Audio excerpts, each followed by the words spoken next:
हाँ जी। तो क्या आपके साथ भी ऐसा ही होता है कि आप किताबों को रट्टा मारते रहते हो फिर भी कुछ याद नहीं होता? तो सबसे पहले अपने आप से एक सवाल पूछो कि आपको थियरी याद कैसे होता है? देखो, 2 टाइप के लोग होते हैं। एक वो जिनको बिना लिखे कुछ याद नहीं होता और दूसरे अगर 2-3 बार पढ़ ले तो चीजें याद हो जाती है। आपको ये आइडेंटिफाई करना है कि आप कौन से कैटेगरी में आते हो। अगर मैं खुद की बात करूँ तो मुझे हर चीज को लिख के देखने की आदत है। मतलब मैं जितने बार रिवाइज करूंगी ना उतने बार चीजों को लिख के देखूंगी। अब ये प्रोसेस टाइम कंज्यूमिंग है लेकिन मुझे थ्योरी ऐसे ही याद होता है। अगला सवाल अपने आप से पूछो कि ऐसा कौन सा समय है जिस समय आपको थ्योरी सबसे अच्छे से याद होता है। अगर मैं एक्सपर्ट की बात करूं तो उनके हिसाब से जब आपका माइंड सबसे ज्यादा रिलैक्स्ड है आप उस समय थ्योरी सब्जेक्ट को उठा सकते हो। For most of the people it is in the morning जब माइंड सबसे ज्यादा रिलैक्स्ड होता है। लेकिन मॉर्निंग का मतलब ये नहीं है कि आपको सुबह 4-5 बजे ही उठ के थ्योरी सब्जेक्ट को पढ़ना है। आप जब भी सो के उठते हो, फॉर एग्जाम्पल अगर आप 7-8 बजे भी सो के उठ रहे हो तो आप उस समय भी थ्योरी सब्जेक्ट को लेके पढ़ सकते हो। But if you are someone जिसकी पढ़ाई ही रात में होती है या सबसे ज्यादा कंसंट्रेशन से आप तब पढ़ पाते हो जब सब कुछ सो जाता है, तो फिर आप अपना टाइम उस हिसाब से एडजस्ट कर लो। अब थियरी में एक सबसे इंपॉर्टेंट चीज होता है मल्टीपल रिवीजन। ये जो टर्म है ना मल्टीपल रिवीजन, ये बहुत ही ज्यादा सब्जेक्टिव है। आप कभी भी ना अपने दोस्तों से इस चीज पे कंपैरिजन मत करना कि अरे यार तूने 2 बार रिवाइज किया और मैंने 4 बार रिवाइज किया तो मुझे चीजें ज्यादा अच्छे से याद होगी। नहीं, ये चीज सिर्फ आपको ही स्ट्रेस देगा प्लस आपका ही परफॉर्मेंस खराब होगा।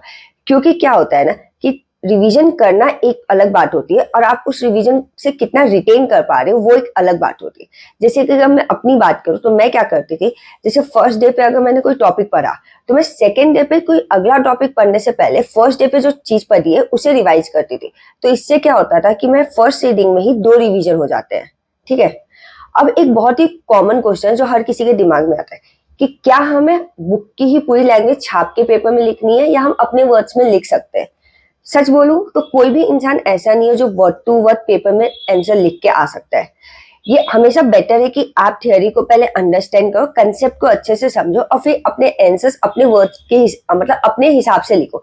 लेकिन ये मेक श्योर करो कि जो उनके कीवर्ड्स एंड की टर्म्स होते हैं वो आपके आंसर्स में हो, क्योंकि एट द एंड ये एक प्रोफेशनल एग्जाम है। आप लेमन लैंग्वेज में अपने आंसर्स नहीं लिख सकते हो, आपको लॉ के वर्ड्स प्रोवाइड करने ही पड़ेंगे। ठीक है।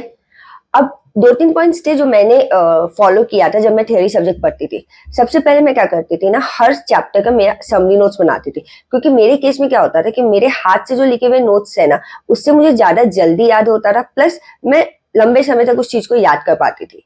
और प्लस आप बार बार जब रिवाइज कर रहे हो तो पूरे बुक को वापस नहीं पढ़ सकते हो। पेपर के एक दिन पहले आपके पास हर चीज का समरी नोट होना ही चाहिए। ठीक है। सेकेंड, मेरे को जो भी टॉपिक टफ लगता था ना मैं उसका टेस्ट दे देती थी। क्योंकि आप जब टेस्ट देते हो ना तो अब ये सबसे ज्यादा अच्छा तरीका है ये एनालाइज करना कि आपने जो पढ़ा है उससे आपको कितना समझा है और आप कितने हद तक उस चीज को पेपर में प्रेजेंट करके आ सकते हो। अब टेस्ट का मतलब ये नहीं है कि आपको हर चैप्टर का टेस्ट सीरीज खरीदना है एंड देन टेस्ट देना है। आप जो भी क्वेश्चन बैंक रेफर कर रहे हो उसमें लाइक पास्ट पेपर होते हैं, एमटीपी आरटीपी होते हैं, उसको अपना टेस्ट पेपर समझ लो एंड उसको एग्जाम के कंडीशन में बस बैठ के दे दो। ठीक है। और एक काम और कर सकते हो आप, ये चीज ना आपको फिर बहुत ज्यादा हेल्प करेगी ये एनालाइज करने में कि अब कौन सा टॉपिक है जिसपे आपको ज्यादा ध्यान देना और कौन सा ऐसा टॉपिक है जिसपे आप कम ध्यान दोगे तो भी चल जाएगा। One more thing which I used to do is to teach someone else. मैं क्या करती थी, रैंडमली अपने भाई या किसी भी फ्रेंड को कॉल कर लेती थी और जो टॉपिक में पढ़ रही हूँ ना मैं उन्हें एक्सप्लेन कर देती। अब उन्हें कुछ नहीं समझता था लेकिन जो मेरा पर्पस है वो सॉल्व हो जाता था। क्योंकि आप जब भी किसी टॉपिक को किसी और को एक्सप्लेन करोगे ना तो वो चीज आपको ज्यादा अच्छे से समझ में आएगा। प्लस अगर आपको कोई भी डाउट या कंफ्यूजन रहेगा तो आप हमेशा फिर उस चीज को देख मतलब लाइक वापस से पढ़ सकते हो, आपको पता चल जाए। So these are the points which help me जब मैंने थ्योरी सब्जेक्ट पढ़ा था। आई होप ये टिप्स आपके लिए भी हेल्पफुल हो। अगर आपके कोई भी कमेंट्स या सजेशन है तो आप उसे कमेंट्स में लिख सकते हो। आज के वीडियो के लिए बस इतना ही, मिलती हूँ मैं अपने अगले वीडियो में। तब तक के लिए टेंशन किसी बात का मत लेना, सपने देख लेते रहना और सपने को पूरा करने के लिए मेहनत करते रहना। Good bye.